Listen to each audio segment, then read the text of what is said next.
प्रभु राम देव भगवान अल्लाह खुदा ईश आदि नाम एक ही शक्ति के हैं। वो कैसा है, कहां है, कैसे मिलता है, किसने देखा है? ये प्रश्नवाचक चिन्ह पूर्ण रूप से हटाने के लिए अवश्य सुनिए जगत गुरु तत्वदर्शी संत रामपाल जी महाराज के अमृत वचन सर्व पवित्र धर्मों के पवित्र शास्त्रों के आधार पर।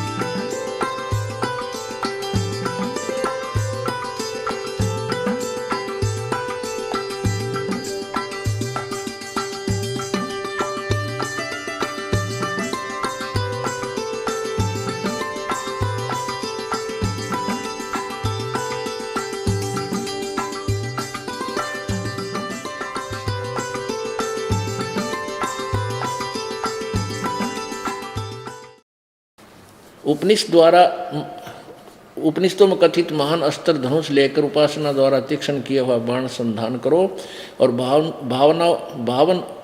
भावनागत चित्त के द्वारा उस बाण को खींचकर अक्षर रूप ब्रह्म को ही लक्ष्य बनाकर वेदन करो। अक्षर ब्रह्म,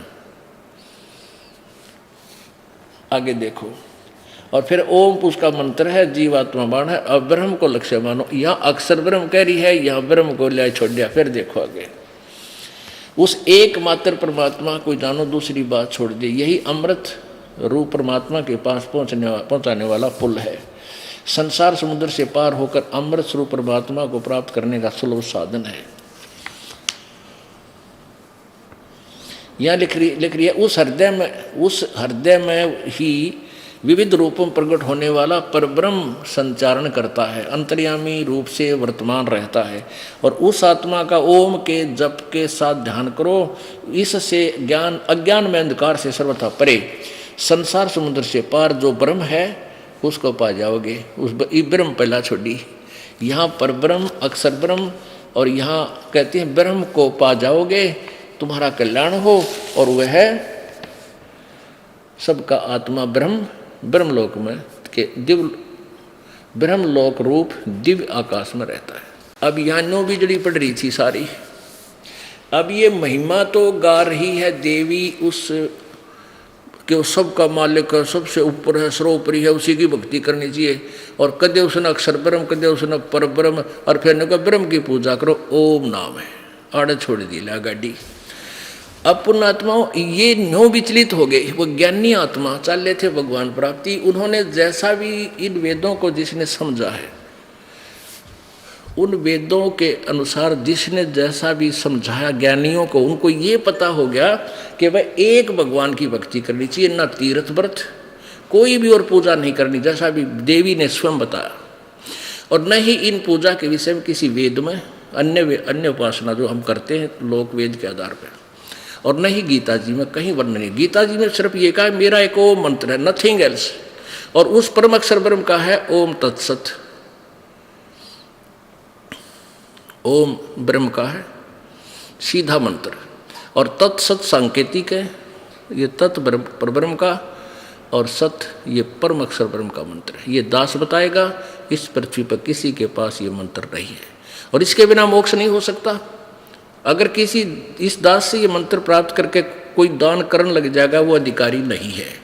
वो नकली पासपोर्ट बना रहा है, वो फिर वहाँ पकड़े जाएंगे। दोनों, बनाने वाला भी और बनवाने वाला भी, दोनों पिटेंगे भगवान के दरबार में। वो झूठे गुरु हैं जो ऐसा नकली नाम खुद देने लग जाएंगे।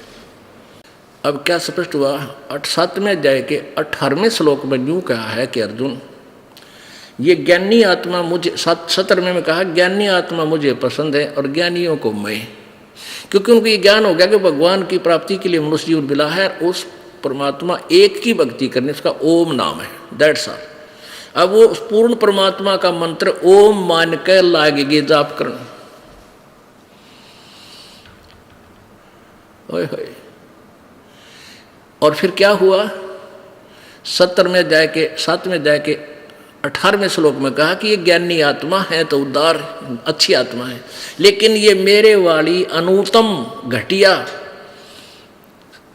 गति में आश्रित है। ओहो, अपनी आत्मा देखो, इन अनुवादकर्ताओं ने किसा जुल्म कर रखा है। अनुत्तम का अर्थ सर्वश्रेष्ठ लिख रखा है।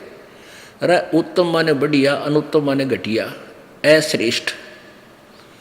आप 4ठी कक्षा के बालक ने पूछ ले, वो बता देगा। इनको ज्ञान तो था ही नहीं, इन्होंने ब्रह्म इस कृष्ण जी को सर्वोपरि पावर मान रखी थी और ये सोच कर अनुवाद कर दिया कि श्री कृष्ण जी अपनी साधना को अनुत्तम क्यों कह रहे हैं। अब बताएंगे, वो श्री कृष्ण जी नहीं बोल रहे थे, उसमें वो काल बोल रहा था। और ब्रह्म की साधना करने वाले भी कैसे जाल में फंसे रहे, जीवन नष्ट करके। ये भी अनुत्तम है, ये साधना पूर्ण मोक्षदायक नहीं है। अब पहले ये दिखाते हैं अनुत्तम शब्द की व्याख्या। श्रीमद् भगवत गीता अध्याय नंबर ये 7 ही चल रहा है, अध्याय नंबर 7 का। अब श्लोक नंबर 17, 16 और 17, अध्याय 7, 16 पढ़ा। ये तो हो गया कि जो मेरी पूजा भी ना करते दुष्कृत कर्म करने वाले 15वां में। 16 में कहा है कि भारतवंशियों में श्रेष्ठ अर्जुन, उत्तम कर्म करने वाले अर्थार्थी, आर्त, जिज्ञासी और ज्ञानी, ये 4 प्रकार के भगतजन यानी ब्रह्म की साधना करते मुझको भजते हैं। 17वें में कहा कि उनमें से नित्य मुझ में एक ही भाव से सतित अनन्य भक्ति, प्रेम भाव भक्ति वाला ज्ञानी भक्त मुझे पसंद है और ज्ञानी को मैं पसंद हूँ। अति उत्तम है क्योंकि वह मुझको तत्व से जानने वाला, ज्ञानी को मैं अत्यंत प्रिय हूँ और वह ज्ञानी मुझे प्रिय है, क्योंकि वो कहता है मेरी पूजा करता है इसलिए मुझे प्रिय। 18वें में कमाल कर दिया, उदारा सर्वे एव एते ज्ञानी तु आत्मा एव मे मतम। मेरे विचार में गीता ज्ञानदाता कहता है ये सभी ज्ञानी आत्मा हैं तो उदार नेक है। आस्तित सही युक्त आत्मा माम एव अनुतमाम गतिम। वो सभी अच्छी आत्मा तो हैं, लेकिन वो माम एवं मेरे वाली ही अनुतम गति में आश्रित है। युक्तात्मा भली भगवान की भक्ति करने वाली आस्थित है। सही युक्तात्मा माम एवं अनुतमाम गतिम। इन्होंने अनुतम का अर्थ लिख दिया अति उत्तम गति स्वरूप में मुझ में श्रेष्ठ है, अड़बट्ठा बैठा दिया, जबकि ये लिखना था। अब इसका अब जो प्रसंग चल रहा है, अब प्रसंग चल रहा है कि गीता ज्ञानदाता किसी और भगवान के बारे में साधना के लिए प्रेरित कर रहा है और अपनी साधना को अन्य ब्रह्मा विष्णु महेश की पूजाओं से अच्छी बताता हुआ फिर भी अपने को अनुत्तम कहता है। अब कैसे कहता है इसका एक एग्जाम्पल देते हैं। एक चुणक नाम के ऋषि थे, उस ज्ञानी आत्मा में विवेक हुआ कि भी भगवान प्राप्ति के लिए मनुष्य शरीर प्राप्त हुआ। वो संतों ऋषियों के पास गया, उन्होंने यही ज्ञान दिया, भाई परमात्मा मोक्ष चाहता है तो केवल एक पूर्ण परमात्मा की भक्ति कर, उसका ओम नाम है। और जैसे ब्रह्मा जी जब कमल के फूल पर प्रकट हुए, उस समय इस काल ने आकाशवाणी की ब्रह्म ने कि तप करो तप करो। 1000 वर्ष तक ब्रह्मा ने तप किया। तो ब्रह्मा जी ने विष्णु और शिव को बताया, फिर सारे ऋषियों को बताया कि ये आकाशवाणी मैंने सुनी पूर्ण परमात्मा की। वो बोल रहा था काल। और फिर उसके बाद क्या हुआ कि पूर्ण परमेश्वर ने ये 5 वेद श्री इसमें काल भगवान में फीड कर दिए, इसको प्रेरित किया। फिर इसने 4 तो निकाल दिए, 4 वेद तो प्रकट कर दिए जो ब्रह्मा ने मिले, ब्रह्मा जी को मिले, और 5वां वेद नष्ट कर दिया जो कबीर परमेश्वर ने स्वयं आकर बताना पड़ा, जो कबीर वाणी है, सच्चिदानंद घन की वाणी है। तो ब्रह्मा जी ने वेद तो 5-6 मिले, पहले वो आकाशवाणी सुन ली। अब वेदों का ज्ञान, उसमें ओम मंत्र, और आकाशवाणी तप करो, ये परमात्मा की और वाणी मान के इन दोनों की खिचड़ी बना ली। ओम नाम का जाप करें और हठ योग तप करने लगे सारे। ये काल का जाल है, तपस्या करने वाला कभी सफल नहीं हो सकता। इसलिए परमेश्वर कबीर जी ने कहा कि सहज समाध लग बतावे, सो सतगुरु मन भावे। सहज समाधि है, काम करते करते भगवान के सिमरण में ध्यान रखे। That is meditation of the sants. ये हमारे भगवान संतों का ध्यान है, ये मेडिटेशन है। हठ योग करके 2-2 घंटे बैठा रहा, ये नहीं, या 20-20 हजार लाख वर्ष बैठ गए, उनने कुछ ना पाया, आखिर में ये गड़ गए उल्टे सुलटे कर, इनसे नहीं। तो उस टोनक ऋषि ने इसी खिचड़ी ज्ञान के आधार से ओम नाम का जाप शुरू किया, फिर हठ योग करने लग गया, हजारों वर्षों तक तप किया। तो उसमें फिर ये सिद्धि आ गई, ये एटम बम बन जाते हैं, सिद्धि प्राप्त कर लेते हैं ये तपस्वी। फिर एक दूसरे के ऊपर उन तीरों को छोड़ते हैं। जो सबसे अच्छा तीर मार देता है, किसी का हानि गणी पहुंचा देता, वो फिर प्रसिद्ध हो जाता, दुनिया उसका पीछे लग जाती है, वो प्रभु पाक जाता, मैं ऋषि बन जाता है। और तरह का जब अब चुणक ऋषि के पास सिद्धि गणी होगी।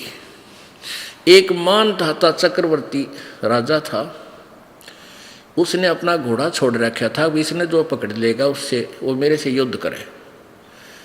अब क्योंकि समय का अभाव शॉर्टकट में बताया गया था। तो उस ऋषि ने कहा उन सैनिकों से, जो घोड़ा घूम रहा था खाली, सैनिकों से सैनिक भी 7 हजारों की संख्या में, सैनिकों से पूछा भाई घोड़ा क्यों नहीं, इस पे बैठते क्यों नहीं? तो उन्होंने सारी कहानी बताई कि राजा मानधाता चक्रवर्ती का राजा है, घोड़ा है, इसको कोई नहीं बैठ सकता, इसने जो पकड़ लेगा उसको राजा के साथ युद्ध करना पड़ेगा। और हम सारी पृथ्वी पर घूमे, किसी ने नहीं पकड़ा। अब राजा, उस ऋषि ने सोची राजा को तो अभिमान हो गया, इसको सीधा करना चाहिए। अब काल के करे है, इनको पहले तो एटम बम बनाओगा, गलत साधना करवा के, रिमोट फिर उस काल के हाथ में, प्रेरणा कर दी। अब ऋषि जी हो गया अकड़ गए तैयार। अच्छा, किसी में हिम्मत नहीं। वो राजा के सैनिक अभिमानी होते हैं, वो कहने लगे किसकी माँ ने दूध पिलाया है जो हमारे राजा की घोड़ा पकड़ दे, 72 करोड़ सेना है। तो ऋषि जी कह उठी कुकड़ ने बोला भाई यदि मैं पकड़ लूँ तो क्या होगा? तो सैनिक बोले रे कंगाल, तेरे दाने तक खाने की झोपड़ी में बैठा, और तेरी क्यों सात बोल दे रही है, तेरी क्यों सहमत आई है, और तू क्यों पंगा मोल ले पड़ा रह, बैठ जा दिशा से। तो ऋषि बोला भाई मन ने यो घोड़ा पकड़ दिया और कह दे तुम्हारे राजा को जाके मेरे से युद्ध कर ले। अब वो वापस चले गए, घोड़ा वहीं बांध दिए उसके वृक्ष के। वो तो बहाना ढूंढ रहे थे, अगला इसके लिए मजा चखवा देंगे बादशाह से कह के। अब नमक मिर्च ला के राजा श्रृंगार दिया उन्हें। राजा ने क्या किया, 72 करोड़ सेना में से 18 करोड़ की एक टुकड़ी तैयार की, 4 पार्ट बना दिए 18 करोड़ के, और एक आदमी को मारने के लिए 18 करोड़ सेना का लाबड़दा भेज दिया। उधर से ऋषि ने क्या किया, अपने जीवन में जो कमाई करी थी वो 4 एटम बम बना दिए, सिद्धियों से 4 एटम बम बना दिए, 4 पुतली। एक पुतली छोड़ दी, उसने अनेक रूप बना धारण किए और सबके 18 करोड़ सेना को कत्लेआम कर दिया। तो कहने का भाव राजा ने दूसरी टुकड़ी भेज दी, ऋषि ने फिर एटम बम दूसरा छोड़ दिया, 72 करोड़ सेना का नाश कर दिया। किसने? उस ज्ञानी आत्मा ने। और ज्ञानी था, गधा था वो तय। बता, राजा अपनी काम कर रहे हैं, वो अपनी भक्ति करे, क्यों पंगे में बांध दिया, बैठा रहता बोल वाला, पर कार टेकन दे है। तो उसको इसलिए अनुत्तम कहा गीता ज्ञानदाता ने, मेरी साधना भी ठीक हो ना, या भी उत्तम नहीं है, अनुत्तम है, अके जुल्म कर दिया। अब देखो पुण्यात्मा कोई हथियार तो मार दे, और चाहे कोई भाई वचन शब्द शक्ति से मार दे, दोनों का पाप है। और यहाँ पुण्य और पाप दोनों के न्यारे न्यारे अकाउंट ओपन रहते हैं, दोनों का खाता अलग चलता है, पुण्य न्यारे लिखे जा हैं और पाप अलग। अब जैसी भी उस ऋषि ने तपस्या ओम नाम का जाप किया था, वो पुण्य न्यारे हैं। और ये 72 करोड़ सेना का नाश कर दिया, ये पाप न्यारे लिखती है। पहले तो इसको पुण्य देगा, स्वर्ग में देवता बनाओगा हैं, और फिर पृथ्वी का राजा बना देगा, और फिर इसने कुत्ता बनाओगा काल कर्मानुसार, और इसके शर में कीड़े पड़ेंगे इस चुनक ऋषि के, और इसकी वह दुर्गति होगी। ये 72 करोड़ सेना जो हमारी वो भोग भी भोगना होगा, और नरकमठ हो क्या जाएगा। अब इसलिए गीता ज्ञानदाता कहता है कि मेरी साधना भी अनुत्तम है, घटिया है। और गीता जी अध्याय नंबर 7 के श्लोक नंबर 19 में बताया है कि बहुनाम जन्मानाम अंते ज्ञानवान माम प्रपद्यते। बहुत बहुत जन्मों के किसी एक अंत के जन्म में कोई ज्ञानी मेरी ब्रह्म तक की सक भक्ति करता ना, तो नीचे देवी देवता भैरव भूति नमटाली बजाए जाए, घंटी बजाता रहता है, मेरी पूजा से एकादा करो कोई, और वो फिर इसी साधना। और कहते हैं वासुदेव सर्वमिति स महात्मा सुदुर्लभ है।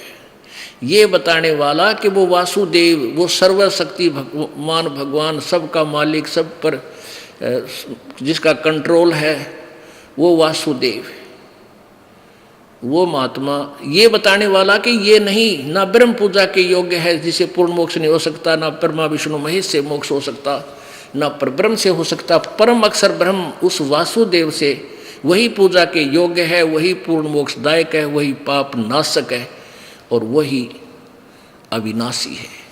ये बताने वाला संत तो बड़ी मुश्किल से मिलेगा, अति दुर्लभ है, सुदुर्लभ है। बहुनाम जन्मानाम अंते, ये देखिए 7वें अध्याय का ये 18वां तो आपने पढ़ लिया। इन्हें अनुत्तम का अर्थ अति उत्तम कर रखे है, थरा गजब हो। ये बालक भी बताया दे, इस गलती न जाए, 4ठी कक्षा का बच्चा। 19 में क्या लिखा है, बहुनाम जन्मानाम अंते ज्ञानवान माम प्रपद्यते। ओह, बहुत बहुत जन्मों के अंत के जन्म में कोई ज्ञानी, एकादा ज्ञानी मुझे मेरी भक्ति करता है। और वासुदेव सर्वम इति स महात्मा सुदुर्लभ है। ये बताने वाला कि ये कोई पूजा के योग नहीं, ना ब्रह्म ना परब्रह्म ना ब्रह्मा विष्णु महेश, वो वासुदेव सर्व परम अक्षर ब्रह्म ही पूजा के योग्य है। सर्वम यानी सब कुछ वही है, वासुदेव है सर्वम इति, बस यही, यह बताने वाला स महात्मा सुदुर्लभ, वो संत तो बड़ी मुश्किल से मिलेगा। इन्होंने अनुवाद गलत किया है। बहुत जन्मों के अंत में जन्म में तत्व ज्ञान को प्राप्त पुरुष सब कुछ वासुदेव ही इस प्रकार मुझको भजता है, वह महात्मा अत्यंत दुर्लभ है। नहीं, ये इन उठ पटांग करना ही था, जबकि मैं ज्ञान कह था ही नहीं। अपने आत्माओं, ये कोई कृपा है भगवान की। ये बहुत बड़ा सिलेबस है, बहुत बड़ा पाठ्यक्रम है सदग्रंथों का। कारण क्या है, वैसे तो सिंपल सा था, परमात्मा ने 4 बात कह रखी है, भाई ये नाम जाप करो, ये मर्यादा रखो, और सब पूजा त्याग दो। अगर इतनी बात को ही मान ले तो ही काफ़ी है, लेकिन ये मानना क्यों करें। ये सब सिलेबस पूरा हो जाएगा जब आपके हृदय में सच्ची बात दसेगी कि कबीर जी जो कहा करते वह सत्य थी। अपने आत्माओं, दिल तय कर है कि सवेरे तक लगा रहूं और आपको ज्ञान देता रहूं। क्योंकि पहले क्या करते थे, फिल्म देखा करते और VCR ले आया करते किराए पर, वो 100 रुपये एक नाइट के लिया करते, और 3 फिल्म ले आते 3-3 घंटे की, कहा तो सारी ये देखेंगे, 100 रुपये पूरे कर लेंगे। ये हमारी अपनी वह सोच थी। और ला के सामने 6 बजे और बैठ जाते, बुनवाए जानते, 4 पिए जाते, सारी रात काट देते, सुबह हो जाता और सुबह अपने काम पर जाते।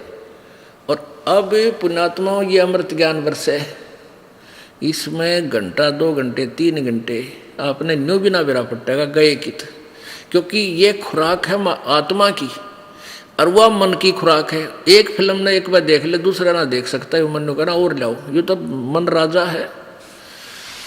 और इस ज्ञान को 1,00,000 बार सुन लेना, आत्मा ज्यों की त्यों प्यासी रहेगी, क्योंकि समस्त आत्मा को बार बार भूख लगती है प्रभु की, इस अमरवाणी की, इस ज्ञान की। अब यहाँ प्रसंग चल रहा है पुण्यात्माओं, देखो ये सर्दी का मौसम और रजाई आप के पास रखी है, ना गर्मी है ना सर्दी है, ये बसंत का मौसम। अब पुण्यात्माओं जैसे कोई सफ़र में आते हैं वक्त अपने काम वश, चल यहाँ तो आते हैं, उनको तो पुण्य मिलता है उस दुख का। जैसे अपने कोई कार्यवश पेट के लिए कोई जाता है कहीं धंधा करने के लिए और ट्रेन में चढ़ जाता है, एक पैर पे खड़ा हो जाता है, इतनी भीड़ होती है, और 12-12 घंटे कदे उस पैर न रख ले, कदे उसने ठा ले, और कति की तो चस्कन ने भी जगह कोई ना, कि तब पेशाब कराँ उसमें वह भी जगह कोई नहीं, और वो भी टाइम पास करते हैं। वो तो हमारा एक मजबूरी, और यहाँ परमात्मा की दया है, खा के देसी घी का माल और बैठिए भगवान की वाणी सुनो खातिर बता, बिछे बिछाए मैट, परमा इतना तो बटेऊ की भी ना वो जो सेवा हो जितनी आपकी प्यारी आत्माओं की परमात्मा हम दासों से करवाते हैं, क्योंकि आप इतने प्रिय हो प्रभु को। और फिर ये अमृत सुनान लाग रहे ज्ञान जो ब्रह्मा विष्णु महेश देवताओं को भी ना पता था, आप कितनी पुण्यात्मा हो, इसका कोई पैमाना हम लगा नहीं सकते, कितनी अच्छी आत्मा हो। और जो लेट आवेंगे उतनी पछतावेंगे, देख लेना आप। आज तो वो बने बैठे हैं टीटी पाक रहे हैं, अब ना हमारे गुरु जी से ही बताओ। और जब ये चांदना होगा ना तत्व ज्ञान का, ये सूर्य उदय होगा, जब दिखेगा तो तेरा गजब ये मर गया भाई। यानी 30-30 साल उम्र खो दी जिन बोली आत्माओं ने, उन नकली संतों के पास अब आ रहे हैं और रो रहे हैं बुरी तरह, हे भगवान क्या बनता हमारे इस जीवन का। परमात्मा कबीर जी कहते हैं, तारा मंडल बैठ कर ये चांद बड़ाई खावे, उदय हुआ जब सूरज का ये स्यों तारों छुप जावे। ये नकली ज्ञान, नकली भगवान, इस परमात्मा के यथार्थ ज्ञान का, तत्व ज्ञान का जब सूर्य उदय होगा, ये कितने दिखे भी को नहीं, अपना अच्छे भी ना लगे। तो ये उदय हो रहा है, अब सूर्य उदय हो रहा है ना, तो अभी प्रकाश थोड़ा होता है, और जब ये शिखर में आ जाएगा फिर देखना है क्या बात कही, पूरा विश्व में रोशनी होगी।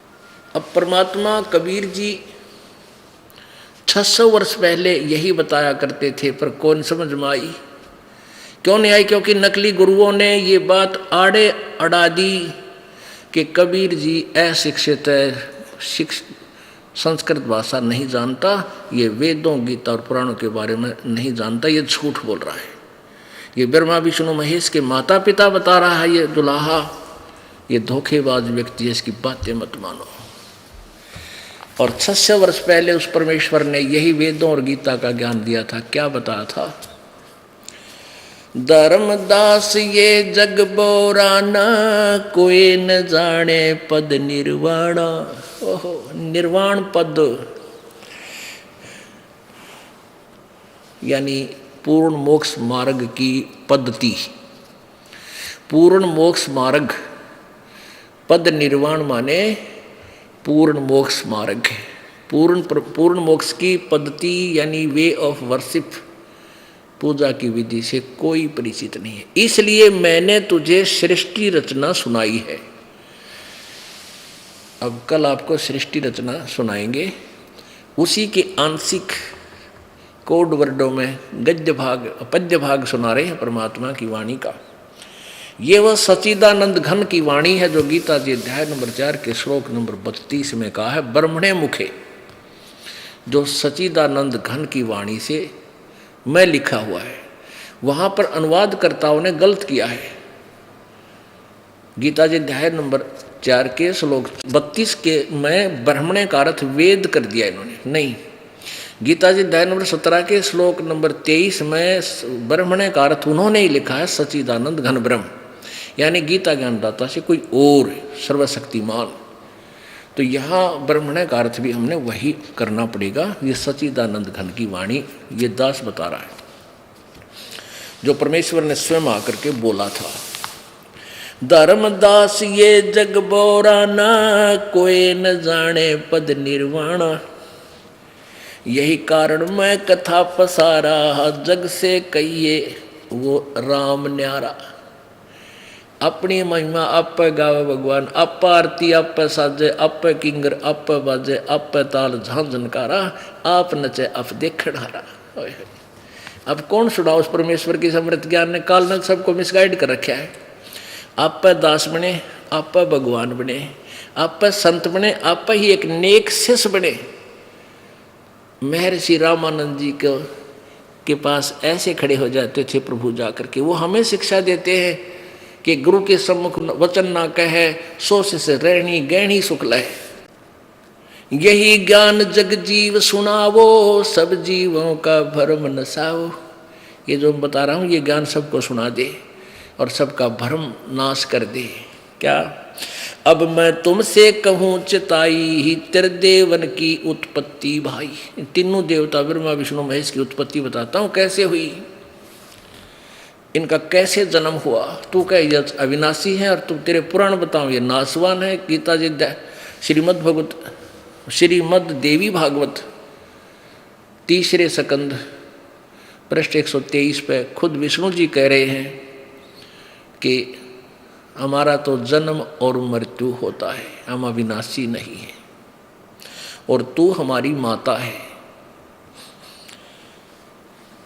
अब मैं तुमसे कहूँ चिताई तेरे देवन की उत्पत्ति भाई। कुछ संक्षेप कहूँ गहुराई, सब संशय तुमरे मिट जाई। भरम गए जग वेद पुराना, आदि राम का भेद न जाना। उस आदि राम के बारे में कोई नहीं जानते। राम राम सब जगत बखाने, आदि राम कोई बिरला जाने। उस परम अक्षर ब्रह्म को तो कोई बिरला ही जानता है और उन बिरलों में तो वो आप पे थे भगवान जान दिए और था कोई ना। एक समय ये दास अपने कुछ भक्तों को उसके साथ कबीर परमात्मा के वो मुख्य स्थान देखने चल पड़े। तो हम बांधवगढ़ गए, बांधवगढ़ से फिर हम कबीर वट देखा भरूच के पास गुजरात में। फिर गुजरात में भी हम गए वहाँ जामनगर में। जामनगर में एक भगत संत बैठा, वहाँ का संचालक, वहाँ मॉडर्न टाइप का आदमी वो। उससे हमारे भक्तों ने प्रश्न किया कि महाराज जी कबीर साहब का प्रचार क्यों नहीं हो रहा, क्या कारण है? वो कहता मैं कर रहा हूँ प्रचार, देख इंटरनेट पे मैंने सब ये चित्र फीड कर रखे हैं कबीर साहब के, उन्होंने चित्र बना रखे थे लीलाओं के। और देखो सबसे पहले हमारा ही वेबसाइट है, वो दिखाया उसने, वो खोला देख तो वो हमारा सेवक बोला जी देखें आज कितने देख रहे हैं अपने इस नेटवर्क नाप के ने। उसमें देखा तो एक आदमी देख रहा था। वो बोला एक देख रहा है, तो हमारे भगत बोले यू तेरे वाला खुल रहा है, यू ये दिखा है तने एक और नहीं, इसने कोई देखता तेरे वाले ने। तो कहने का भाव ये है कि वो बिरले संतों में तो परमात्मा कबीर जी ही एक थे जो अपने ही विषय में बताने आए थे।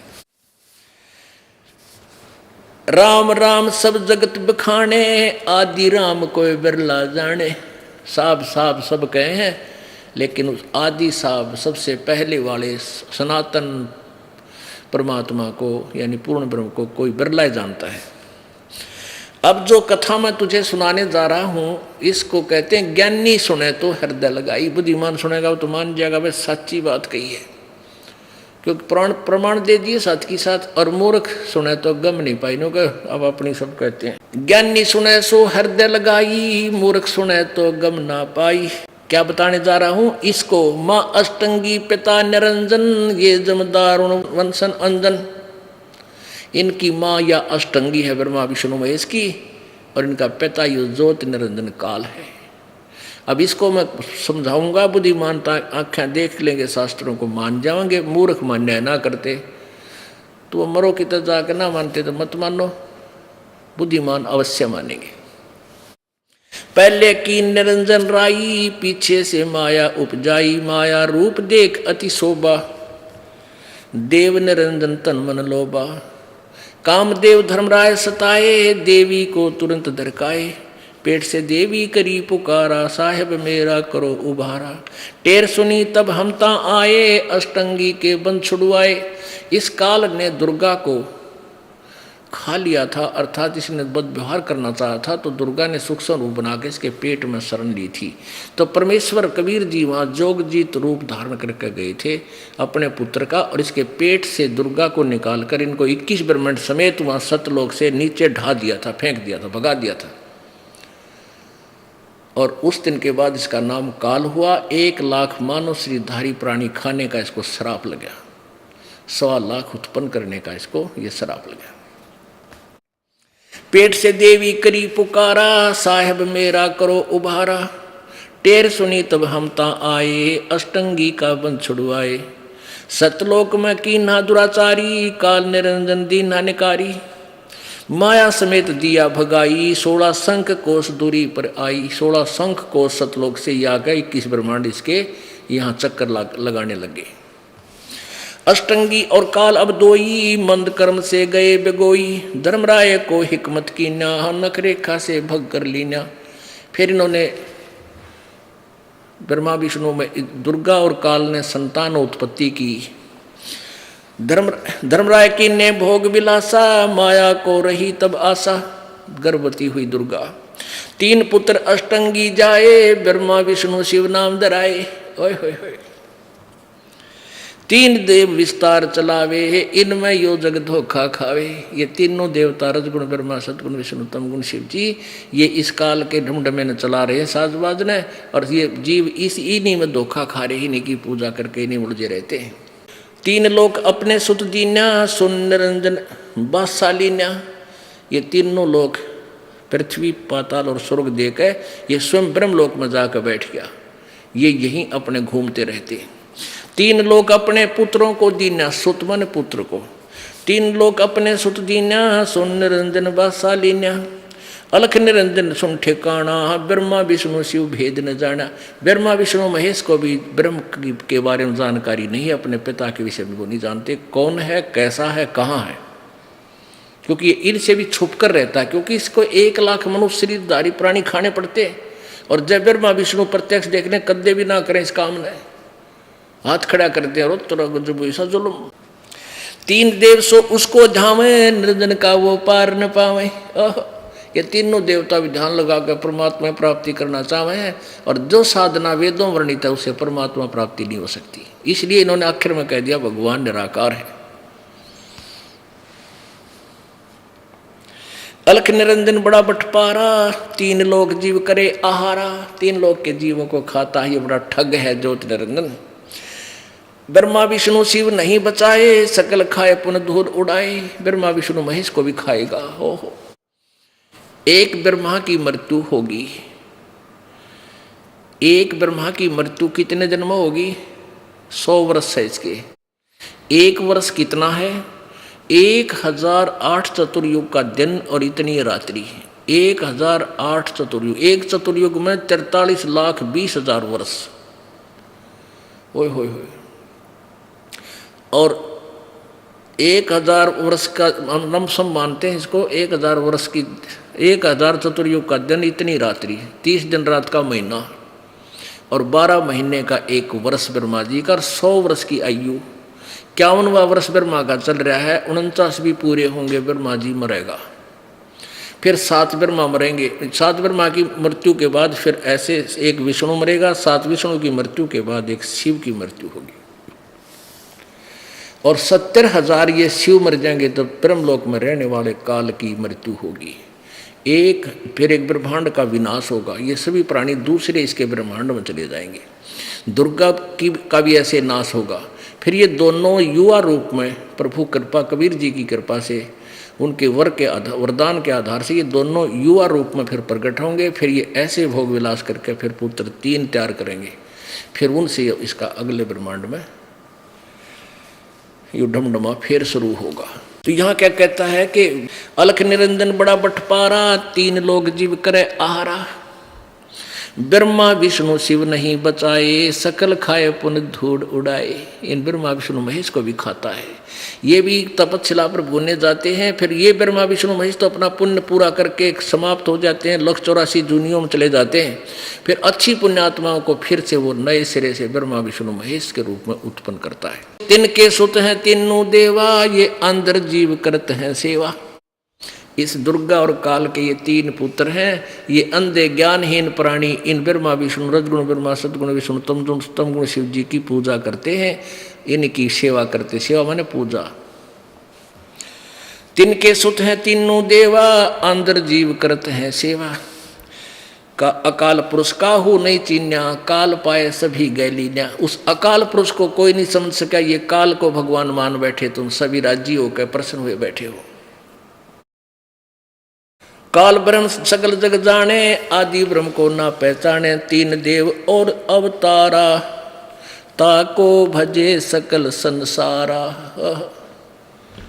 ये तीन देवता ब्रह्मा विष्णु महेश और इनने के अवतारों को सारा संसार पूजा कर रहा है, इनकी भक्ति कर रहा है। तीन गुणन का ये विस्तारा, धर्मदास मैं कहूँ पुकारा।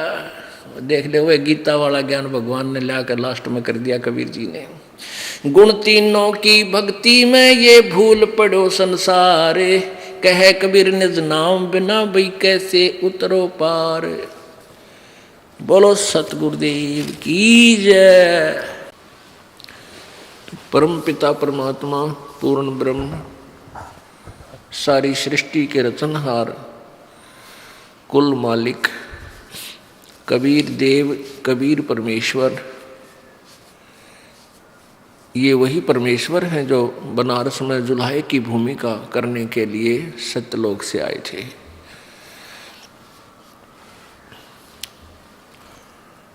और उस दौरान परमेश्वर स्वयं ही तत्वदर्शी संत की भूमिका की और स्वयं ही वे एक दास की भूमिका की। उन्होंने स्वयं ही दास बने, स्वयं ही एक तत्वदर्शी संत बने और स्वयं ही एक योग्य शिष्य की भूमिका की। और परमेश्वर ने हमारे लिए एक उदाहरण छोड़ा कि परमात्मा पाने के लिए जो तुम साधनाएं कर रहे हो, कोई वन में चला जाता है, कोई तप करता है, कोई एक टांग पे खड़ा होकर तप रहा है, कोई उपवास रखता है, कोई ये सोच रहा है कि हम शादी ना करा के ब्रह्मचारी रहकर ही परमात्मा प्राप्ति होती है। इन सभी भ्रमणाओं का विनाश करने के लिए परमात्मा ने एक लीला की थी। एक मनुष्य जैसा जीवन व्यतीत किया। स्वयं ही उन्होंने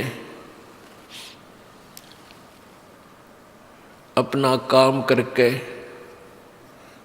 जैसे कपड़ा बुनने का कार्य करके अपना निर्वाह किया। हमारे लिए किया, हमारे को ये दिखाने के लिए किया कि मैं बहुत निर्धन व्यक्ति हूँ और फिर भी परमात्मा पाऊंगा, क्योंकि मैं साधना वो कर रहा हूँ जो हमारे सदग्रंथों में वर्णित है। और आप जी कर रहे हो शास्त्रों के विरुद्ध। गीता जी अध्याय नंबर 16 के श्लोक 23 में कहा कि जो शास्त्र विधि को त्याग कर मनमाना आचरण करते हैं। मनमाना का अर्थ होता है अपनी मनमुखी मंत्र बना लिए, मनमुखी अपना जाप करने लगे। कोई व्रत कर रहा है, कोई सोमवार का, कोई मंगलवार का, कोई ऐसे शनिवार का, कोई एकादशी का, तो ये व्रत कहीं भी किसी सदग्रंथ में वर्णित नहीं है। ये मनमुखी साधना है। एक गीता जी अध्याय नंबर 8 के श्लोक नंबर 13 में गीता ज्ञानदाता ब्रह्म कह रहा है कि मेरा एक ओम अक्षर है, उच्चारण करके जाप करने का, नथिंग एल्स, और कुछ नहीं, कोई जाप नहीं, कोई मंत्र नहीं। इसके अतिरिक्त कोई भी मंत्र संत देता है वो शास्त्र विधि को त्याग के मनमाना आचरण है, जिससे कोई लाभ नहीं हो पा रहा, हो ही नहीं सकता। आम को बीजने के लिए, आम की प्राप्ति के लिए आम का ही बीज बीजना पड़ेगा, और अन्य बीज बीज देने से आम का पेड़ नहीं लगेगा, नहीं उगेगा। तो इसलिए परमात्मा हमें याद दिलाते थे कि जो साधना मैं कर रहा हूँ सतनाम की, इस सतनाम के जाप से मोक्ष होगा। अब कबीरपंथी सतनाम सतनाम जाप देने लग गए। और गीता जी में लिखा है 17वें अध्याय के 23वें श्लोक में कि उस परमेश्वर का, पूर्ण परमात्मा की भक्ति का मंत्र 3 मंत्र का है, ओम तत्सत। तत् और सत ये सांकेतिक है। तो ये जो पौराणिक लोग हैं, हिंदू धर्म के गुरु थे, ये लागे जन हरि ओम और लगा दिया साथ में, हरि ओम तत्सत। अब ऐसे ये बात बिगड़ी रही अभी तक, मानव समाज परमात्मा से लाभ प्राप्त नहीं कर सका, निर्धन हो गए, बीमारियों ने घेर लिया। परमात्मा के विधान में लिखा है कि यदि प्रभु की सत साधना की जाए, सतमन शास्त्र अनुकूल, तो परमेश्वर हमारे सब रोगों का नाश कर देता है। ये अपने वेद भी गवाही देते हैं और परमात्मा से परिचित संत भी गवाही देते हैं। हरदम खोज हनोज हाजिर, त्रिवेणी के तीर है, दास गरीब तबीब सतगुरु, वो बंदी छोड़ कबीर है। तबीब का अर्थ होता है वैद्य, डॉक्टर, कि कबीर परमात्मा सब रोगों का वैद्य है। शरीर के रोग भी जो हमारे यहाँ लगते हैं और आत्मा के रोग का भी वो वैद्य है। आत्मा का रोग कौन सा है? जन्म और मृत्यु का। और शरीर के रोग हैं जो किसी का खांसी होगी, किसी का कैंसर हो जाती है, किसी का अक्षय रोग हो गया, किसी प्रकार का कोई भी किसी प्रकार का रोग है, परमात्मा की भक्ति जाप से वो ठीक हो जाता है। ये यहाँ लाखों उदाहरण है कबीर परमात्मा की शक्ति से, इस दास के द्वारा उपदेश प्राप्त प्राणियों को, जिनके ब्रेन ट्यूमर थी, ऑपरेशन बोल दिए गए थे, जिनके दोनों गुर्दे खराब थे, जिनके कैंसर हो गई थी, एड्स थी, जो एड्स का कितना इलाज नहीं, और वो भी ठीक हो जाते हैं। क्यों? परमात्मा सुप्रीम पावर है, वो जो चाहे सो कर सकता है। गरीबदास जी ने अपने परमेश्वर कबीर जी की महिमा कलम तोड़ बताई है और सत्य बताई है। उन्होंने कहा है कि सतगुरु जो चाहे सो कर ही। पुण्यात्मा, सतगुरु एक ही होता है एक समय में, क्योंकि परमात्मा जब स्वयं आए थे कबीर जी, 64 लाख उनके शिष्य थे, उन्होंने किसी को भी नाम और किसी व्यक्ति को अधिकारी नहीं बनाया उपदेश देने का, यानी गुरु पद प्राप्त करने का अधिकार नहीं दिया। क्यों नहीं दिया? क्योंकि गुरु पद प्राप्त करना कोई बालकों का खेल नहीं है। ये तो अपने सिर पर एक भार धरने वाली बात है, अपना कर्म बिगाड़ने वाली बात है। और सतगुरु के बिना ये इतना भार कोई सहन कर नहीं सकता। तो परमेश्वर स्वयं आए थे, वो सतगुरु रूप में थे। सतगुरु का अर्थ होता है जो सच्चा ज्ञान दे। वैसे तो गुरु शब्द ही बहुत होता, गुरु का अर्थ होता है मार्गदर्शक, जो अंधेरे से उजाले में लावे, लेकिन यहाँ झूठे गुरु बहुत हैं काल के, इसलिए सतगुरु यानी सच्चा गुरु, सतगुरु वही होता है जो शास्त्र अनुकूल ज्ञान बतावे। तो वो केवल परमेश्वर कबीर जी ही थे, उससे पहले ना किसी ऋषि के पास ज्ञान था, ना किसी मंडलेश्वर के पास ज्ञान था। तो उसलिए वो भगवान ही थे, स्वयं परमात्मा। तो सतगुरु खुद परमात्मा ही होते हैं, और या फिर अपना विशेष कृपा पात्र प्रतिनिधि वो भेजते हैं, तो वो सतगुरु होता है। वो उस सतगुरु के अतिरिक्त कोई उस पृथ्वी पर उस समय सतगुरु अन्य नहीं हो सकता। तो वो सतगुरु परमात्मा कबीर जी आए थे, तो उन्होंने गरीबदास जी ने कहा कि सतगुरु जो चाहे सो कर ही, कबीर परमात्मा, क्योंकि उनके सतगुरु वही थे। सतगुरु जो चाहे सो कर ही, 14 कोट दूत जम डर ही, ऊत भूत जम त्रास निवारे, और चित्रगुप्त के कागज पाड़े। कर्म के जो पाप हैं, प्रारब्ध कर्म है, उन्हें कहते चित्रगुप्त यानी धर्मराज ने जो लिख रखी है तुम्हारे प्रारब्ध में आपका संकट, उसको काट देगा परमात्मा, उन कागजों को खत्म कर देगा। आपको प्रमाण देते हैं कि परमात्मा घोर पाप को भी काट देता है, परमात्मा रोग का भी नाश कर देता है, और परमात्मा मरे हुए जीव प्राणी को भी धर्मराज के लोक से छुड़वा सकता है। आपको दिखाते हैं ऋग्वेद के अंदर, क्योंकि कबीर परमात्मा ने कहा है कि वेद मेरा भेद है और मैं वेदन में नाही, पर भाई जौन वेद से मैं मिलूँ वो वेद जानते नहीं। ये वेद जो है मेरी ही महिमा का गुणगान कर रहे हैं, मेरे विषय में जानकारी दे रहे हैं, लेकिन मैं इन वेदों में नहीं हूँ, चारों में। पांचवा वेद जो सूक्ष्म वेद है उसमें मेरे पाने की विधि, मेरी वे ऑफ वर्शिप लिखी है, वो चारों वेदों में नहीं है। इसलिए वो तत्वदर्शी संत का प्रत्येक सदग्रंथ में वर्णन किया, जैसे कुरान शरीफ, पवित्र कुरान शरीफ सूरत फुरकानी 25 और उसकी आयत नंबर 52 से लेकर और 59 तक 59 तक ये वर्णन किया है कि कबीर परमात्मा है,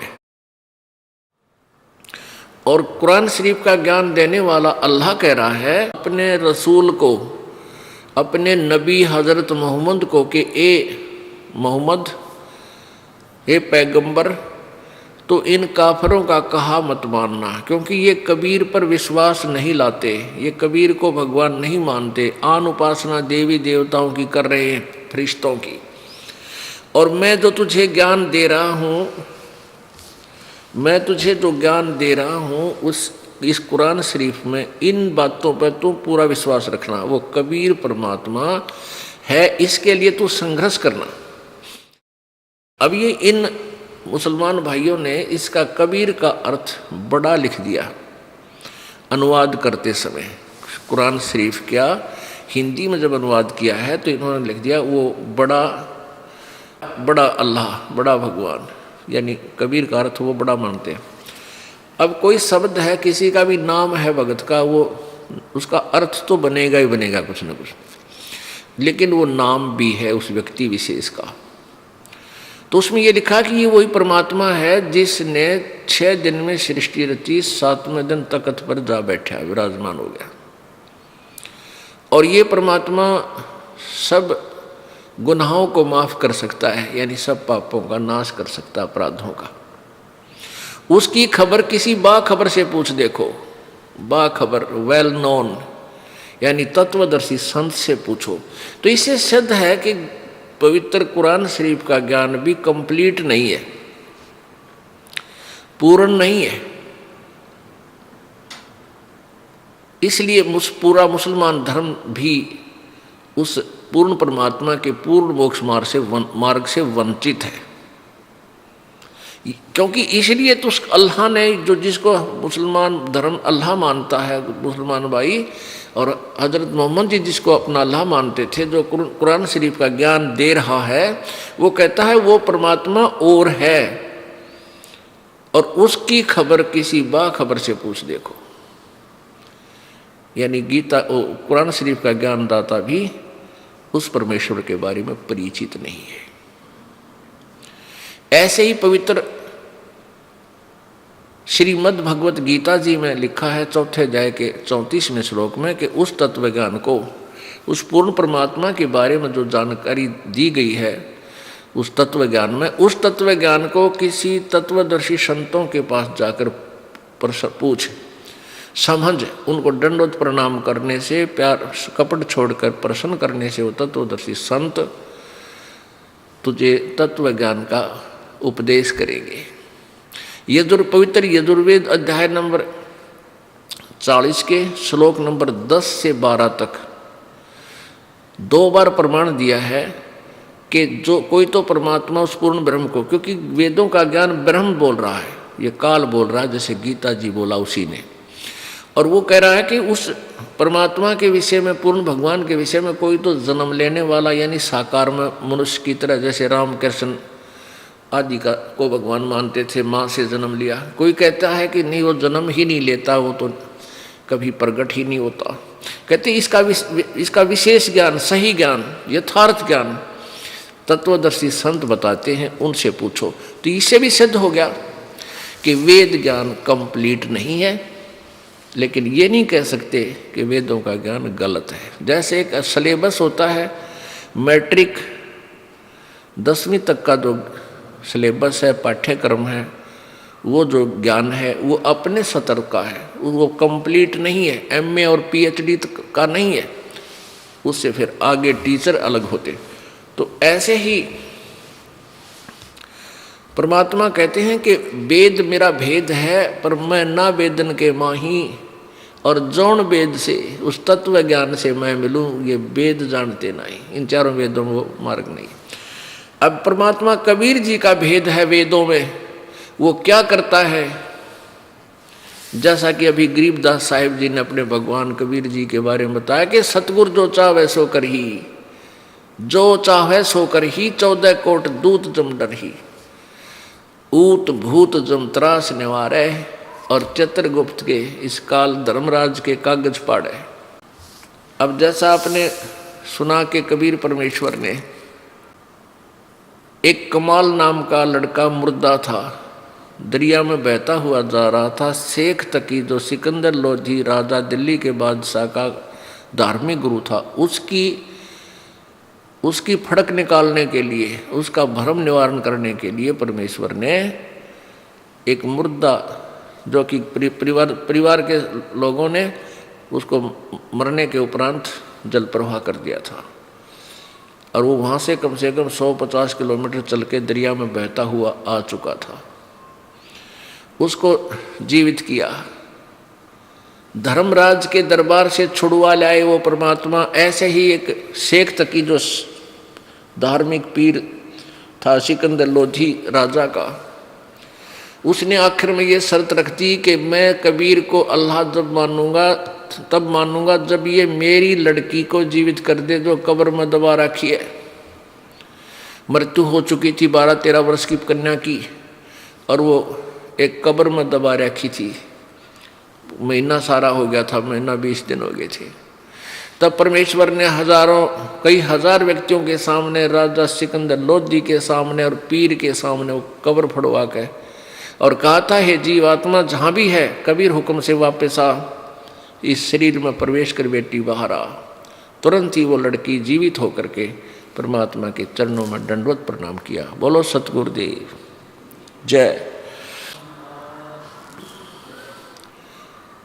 तो ये तो परमात्मा की लीला प्रत्यक्ष हमने सुनी और देखी है। अब वेद गवाही दे रहे हैं इसकी। अब देखिएगा, ये ऋग्वेद, ये ऋग्वेद द्वितीय भाग बासा, इसका अनुवाद करता कौन है, ये कहाँ से प्राप्त है, छपया है, प्रिंटेड है।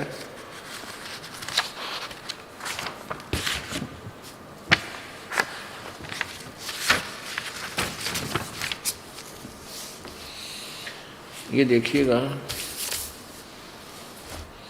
प्रकाशक है पंडिता राकेश रानी, और प्रधान कार्यालय वेद मंदिर महात्मा वेद भिक्षु सेवा आश्रम लेखराम नगर इब्राहिमपुर मुखमेलपुर दिल्ली। दान संस्थान नई दिल्ली का प्रकाशन।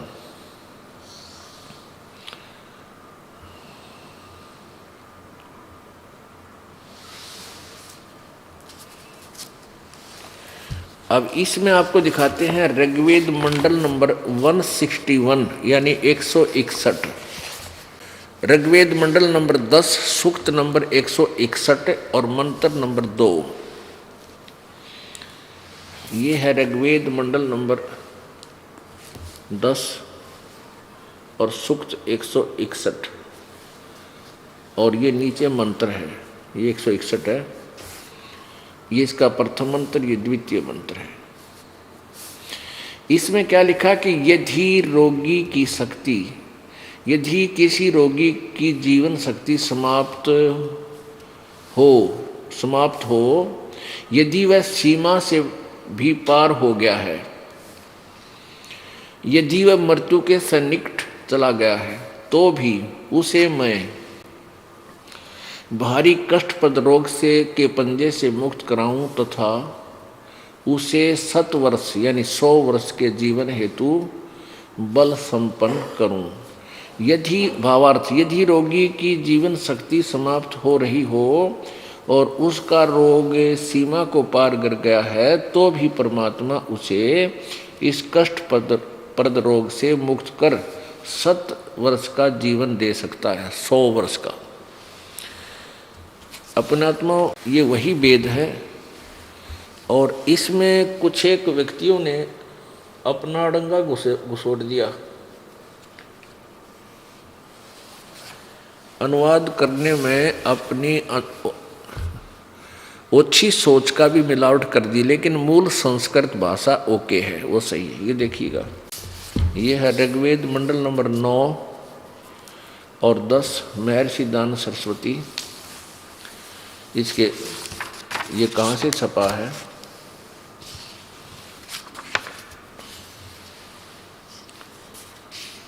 सार्वदेशिक प्रकाशक है, सार्वदेशिक आर्य प्रतिनिधि सभा, महर्षि दानंद भवन, रामलीला मैदान, नई दिल्ली से, नई दिल्ली 2।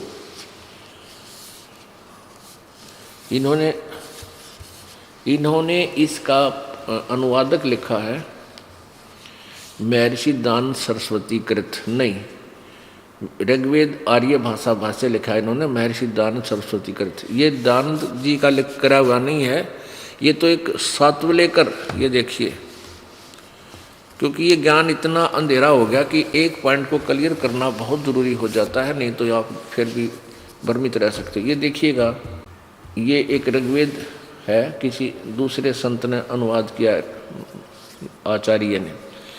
इसने स्पष्ट किया कि भाष्यकार अनुवादकर्ता कौन कौन है। महर्षि दानंद सरस्वती ने केवल मंडल 1 से 6 तक किया है, किसका? ऋग्वेद का।